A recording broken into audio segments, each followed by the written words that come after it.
Have you written a book and want to get it published? Then now's the time to call Page Publishing at 800-204-6099 and do it immediately. You see, they're looking for authors of all types of books. And unlike most publishers, Page Publishing will take the time to review most of the books submitted to them. And they'll even give you their feedback. And if they like what they read, Page Publishing will get your book into bookstores and for sale online at Amazon, the Apple iTunes Store, and other outlets. They'll handle everything. Copyright protection, printing, cover art, publicity, and editing. So if you've written a novel, a children's book, a cookbook, inspirational work, a book of poetry, or biography, and want to get it published, then you need to call Page Publishing and do it immediately. Call 800-204-6099 now for your free author submission kit. Your road to fame and fortune could very well start with this simple phone call. For your free author submission kit, call Page Publishing at 800-204-6099.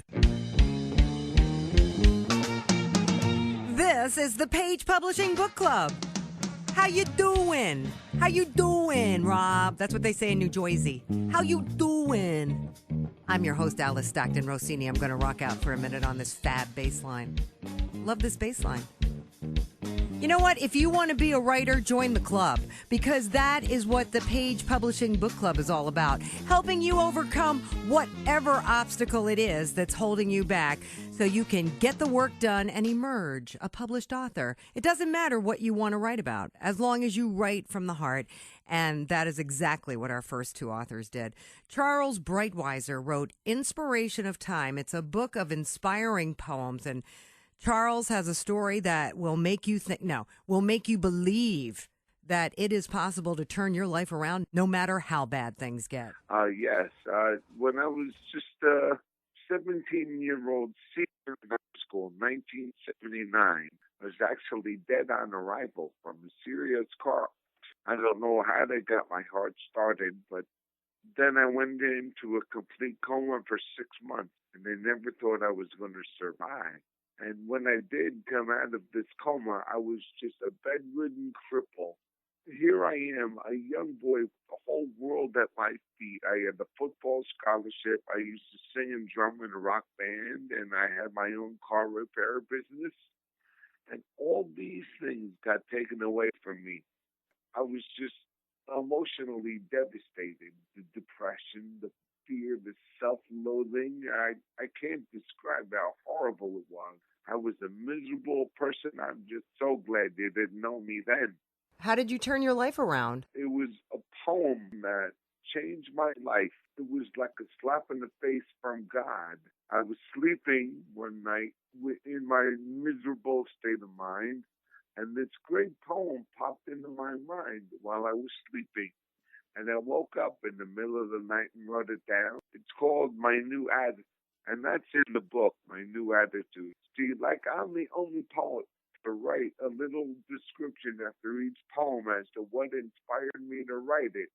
And what inspired me to write My New Attitude was that slap in the face from God. I believe it is God who has given me the amazing power to write these inspirational poems, because I needed something to pull me out of the emotional suffering I was going through. Then I began doing motivational speaking for support groups using my personal life experience and some of my poetry. Because since then, I've been writing inspirational poetry from a dream. I would wake up in the middle of the night and write down my dreams. A lot of them didn't make sense, but then again, some of them were pretty good, and the good ones are in the book Inspiration of Time. One of them that I like to use is called Test. It goes, look at your pain and see what it means. Is life out to get you, or is that what it seems? Sometimes it seems like there's no time to rest. Visualize that there's only a test. You fought many battles, tumbled when you know it would cause others to crumble. That's the kind of spirit to be with the best. How about that? You passed the test. Charles, I don't even know what to say. So one poem turned your entire life around, and then you took that poem, and now it's become your life's work to share your poetry and your experience to help others. Yeah, that's right. Because I really do believe that the reason my life was spared is to use the suffering that I went through as a way to help other people through the suffering in their lives. Emotional pain is far more severe than any physical pain because physical pain heals after a time. Emotional pain can even get worse over time. But I am just so thankful that I've been given this amazing gift. And it really helped me turn my life around. And this is why I wrote it, because I want to help other people turn their lives around. That's my whole purpose for writing this book. I do inspirational speaking, and I would rather have more people read my words with by reading my book. That's great, Charles. So now people you talk to and inspire can take your book home with them, right? What could be better than that? And by the way, Charles also has a couple of YouTube videos that are truly inspirational. Check them out if you get the chance. Next up, we have another poet, Arthurine Rice.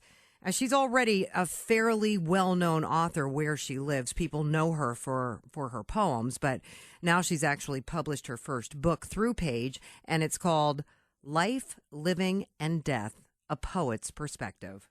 Okay, well, this book is about life situations, my experiences, experiences of other people as well.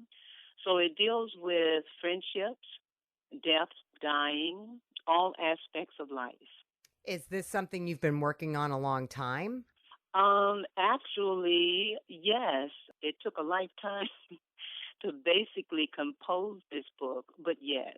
A lot of times when I share my work in public with family, special occasions, people encourage me to just go ahead and publish the work so that everybody can sort of read the work and get an understanding of what I'm all about as a poet. What kind of poems do you read in public? Actually, I've spoken at Black History programs. I've been a guest speaker for Mother's Day programs. I've been a speaker in the school systems. So I write and read whatever they ask me to read. So you're a well-known poet where you live. Yeah, pretty much. Locally, some of my work is also on the backs of obituaries. Oh, because you write things about people that you knew? Yeah, about people that I know, about people that I've heard of. Just, it doesn't, I think when the gift of writing is given, it doesn't take much for me, I shall say, doesn't take much for me to put together a great poem. This is my third publication. I have two other books out there. My first book, A Walk Through Life, a complete anthology, was published, I believe, in 2007 with eBook Time. And the second book, When a Black Woman Writes, was published in 2008. So a lot of the poems in those two books are also in this book, with about 25 new additions to this book. So you've been writing your entire life. Yes. You're a published author and you're well known for what you do. So, right. And Page is a relatively young, new company. What made you go with them? Well, I sort of did some research on the internet, and I liked what they had to offer. So I went with them, and then in speaking to Joseph Magnolia during the initial conversation pertaining to book publication, he was just awesome. And then also the package of information that I received from you guys was so professional. I knew right then and there you guys would publish this third book for me. Like I said, I'm interested in more people getting to know who I am as an author and a poet. What separates you from, there's a million poets out there. What separates you from the rest? For me, I think I try to write poems that easily interpreted, relatable, and have a profound message. I think a lot of times poets can write so profoundly that when a reader picks up a book, they don't quite understand, what the author or the poet is saying. But with my work, it is so easy to interpret, and you can relate to it immediately. Arthurine, that's a really good point. Some poetry is so esoteric. Have you ever read a poem and, it's supposed to be like this great poem, and you get to the end of it and you go, what the heck was that about? You don't even get it because it's just out there and you feel stupid. Well, you shouldn't feel that way, because if you can't relate to it, then, what's the point? And not many people can appreciate poetry they don't understand. And that could be why poets have such a tough time getting published. I mean, we hear it all the time here. Nobody wants to publish a book of poetry, and maybe it's because publishers assume that they'll appeal to such a small group, it's not worth it. So, as you just heard, we talked to two really great poets who sound very relatable and inspirational. So, one of the only ways they were even going to get published was to go through someplace like Page Publishing. So good for them. Our next author, Isaac Brown, worked in the entertainment business for decades, and boy, he has got some stories to tell. In his book, Friends and Dick Clark. I used to work for Dick Clark, Isaac. How'd you end up with him? I started with Chubby Checker, giving him dance lessons, and I ended up being a valet, then a roadie and stuff. And then I went on the road and stuff with him, so he was doing the Dick Clark show in Philadelphia, and I was working with him. I met Dick Clark, Denise Joe Freeman that danced on his show and everything. We did several shows, Radio City Music Hall. But Chubby Checker went around, somewhere everywhere.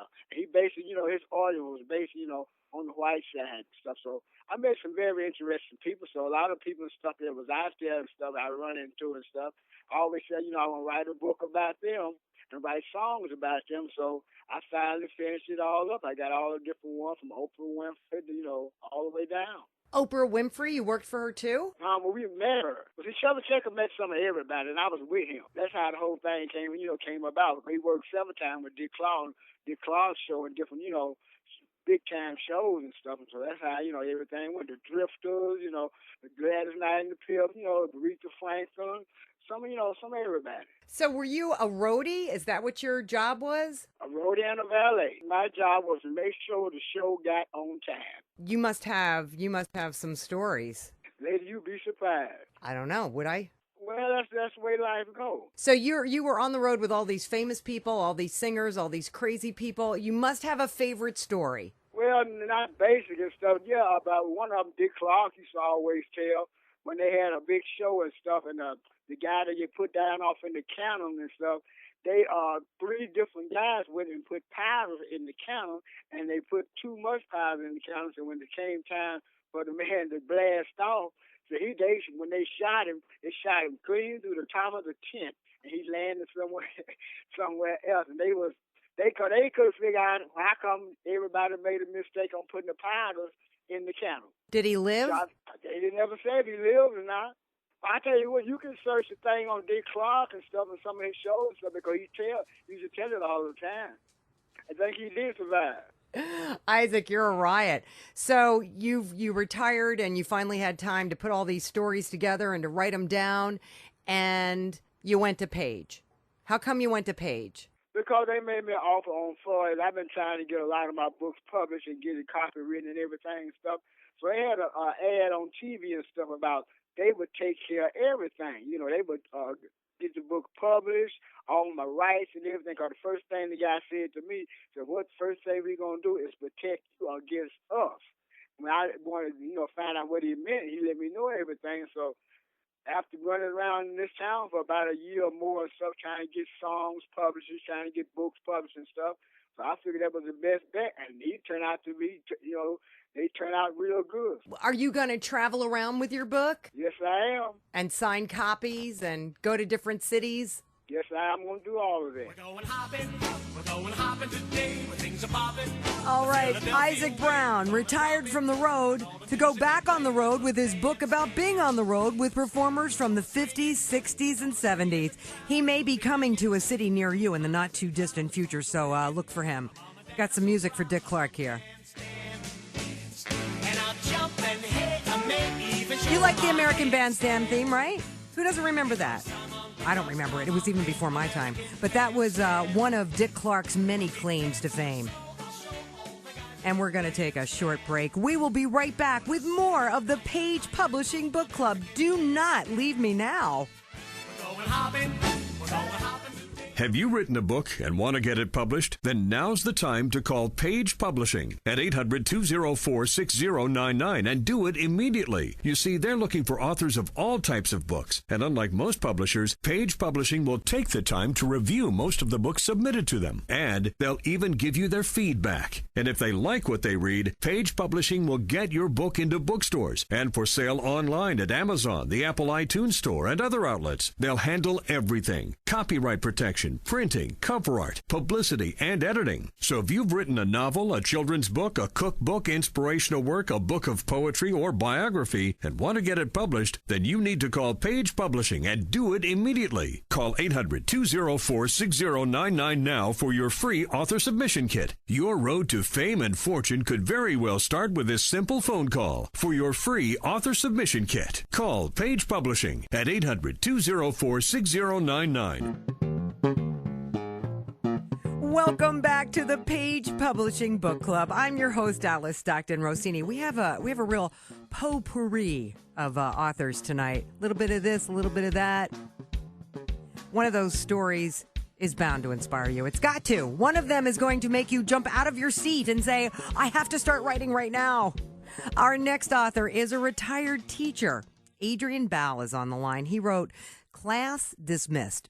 Educate us, Adrian. On all of the experiences I had, 55 years in the classroom, 3 years teaching a lot of subjects because I have a number of majors. But in the beginning, I taught social studies, which would be history, government, world government, geography. And then after the Russians put up a satellite, they asked if someone could be in the science department. I volunteered to teach biology and physiology. So I've taught an array of subjects at Beverly Hills High School. What's the deal with this satellite? You were teaching Russians? The Russians threw up a satellite, and we didn't feel as prepared because we were obviously felt behind them in science progress. Okay. They wanted to increase the science courses in the high school. What year are you talking about? 52. Yeah, I'm thinking the 1950s. So Right. This is your experience in upping the ante in science and math in the classroom. That's correct. Why did you decide to write a book about that? It's actually how education should be carried out. In other words, it will be, or it is, controversial enough to make people discuss it and talk about it. And the experiences I've had in the classroom and also the teaching philosophy that I had. You know, you're talking about teaching and philosophy, and, you know, I did a story recently about teacher tenure being under attack across the country, and it just seems like every state is trying to get rid of teacher tenure. They're trying to lower salaries. They're trying to bust the unions. Well, that's what it's all about. It's all about all of those things you just mentioned. And what makes it controversial, I don't believe in tenure. I feel if a teacher's not a good teacher, they ought to be fired. Ooh, interesting. You don't believe in tenure. So you think good teachers don't need protection? No. They can go out and get a better job. They can go out and sell real estate. They could do anything else. But in other words, this is the way I always felt. And I taught in 3 districts, and Beverly Hills is a very outstanding district. A lot of people aren't going to agree with me at all. When did you leave teaching? I've been out 10 years. Okay.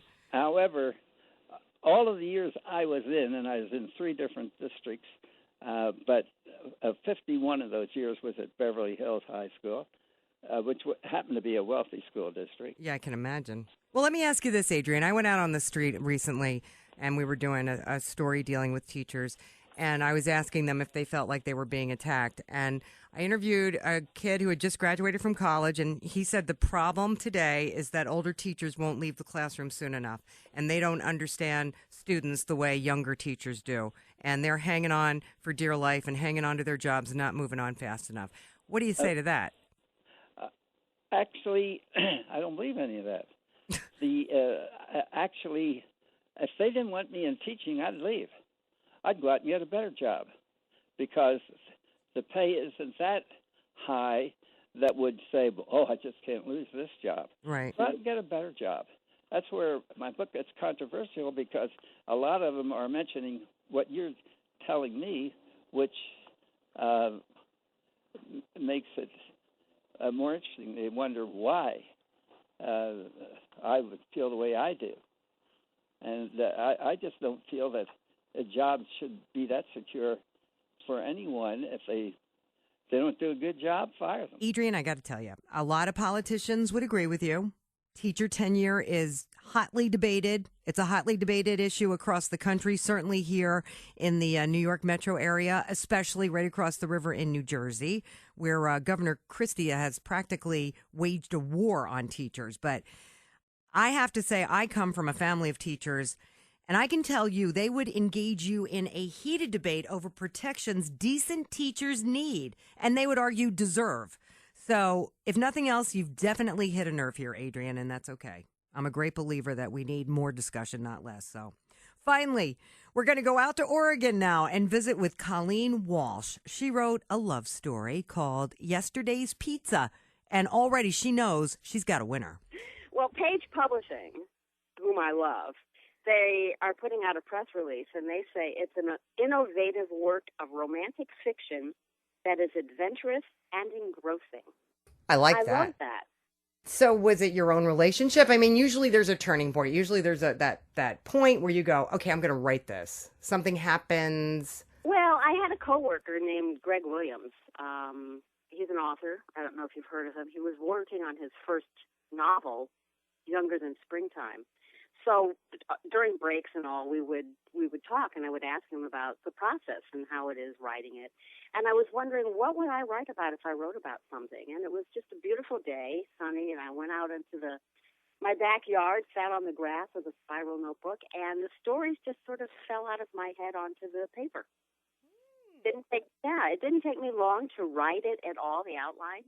I had it done, and then I realized I have no descriptions of people or places, so I had to, put those in, and it just developed and became a novel.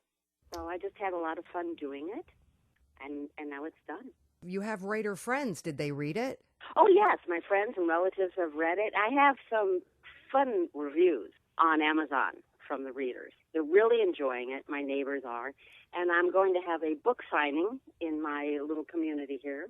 I'm going to have a pizza party and book signing. Just because you like pizza. Well, it's Yesterday's Pizza. So there had to be pizza on the front cover, and I have to have a pizza party to go with a book signing, of course. What is it about pizza? You just like it? Oh, no, she looks like Yesterday's Pizza. She looks like Yesterday's Pizza? Yeah, she's just a mess. Oh, a hot mess. No, Yesterday's Pizza would... No, cold. Yesterday's. Okay. And you're doing a book signing, and you love Page. Did you find Page on TV or what? Page Publishing? Yeah. You know what? I think I did, or my husband did. But I wrote it down, months ago. pagepublishing.com, look into it, because I did not want to self-publish. And my experience with a literary agent did not go well. And trying to find another literary agent, because they're the middleman between you and a publisher, it's just an horrendous process. And I remember asking Greg about that, too. How did you find your literary agent? He basically said, good luck doing that. You have to find somebody who does your genre. You have to find somebody who likes your book and takes the time to read it. And then, then they have to take you through the entire editing process and all of that. So I just had basically given up on publishing this book. And I'm too cheap to self-publish. And here's Page Publishing. And they're a new publisher. I love their business model. I love what they're doing. And they're terrific to work with. So thanks to them, I am now published. Great. And it sounds like you got a plan for getting people to read it. You're going to do a book signing. That's good. Yeah, there's a lot of interest in it and a lot of people saying, oh, so-and-so read your book and she said it's a lot of fun. And I said, well, good. Deb, word of mouth. Any advice for aspiring authors, Colleen? Stick with it. I have enough rejection slips to wallpaper my house. Don't let that bother you. Just keep writing for yourself and use Page Publishing. You know, they're terrific. They're great. It's innovative and they take new authors, which is fabulous. Hey, Colleen, I think that could be the best advertisement Page Publishing could ever ask for. They could not pay for an advertisement like that. Amazing, right, Rob? Rob, the engineer, is shaking his head. He's like, that is the best commercial he has ever heard in his life. You know, maybe we should just cancel all the commercials here on Page Publishing, right? We're going to bring Colleen in. What do you think? I think Colleen would go for that.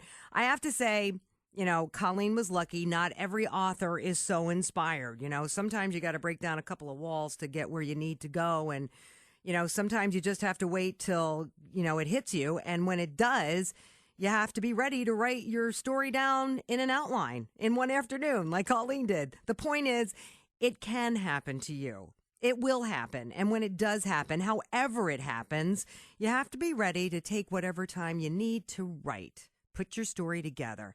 And as my mother, the English teacher, would say, write and rewrite. Writing is rewriting. And Page Publishing is here to walk you through that whole process. That is about all the time we have for tonight. Thank you so much for hanging out with me and Rob.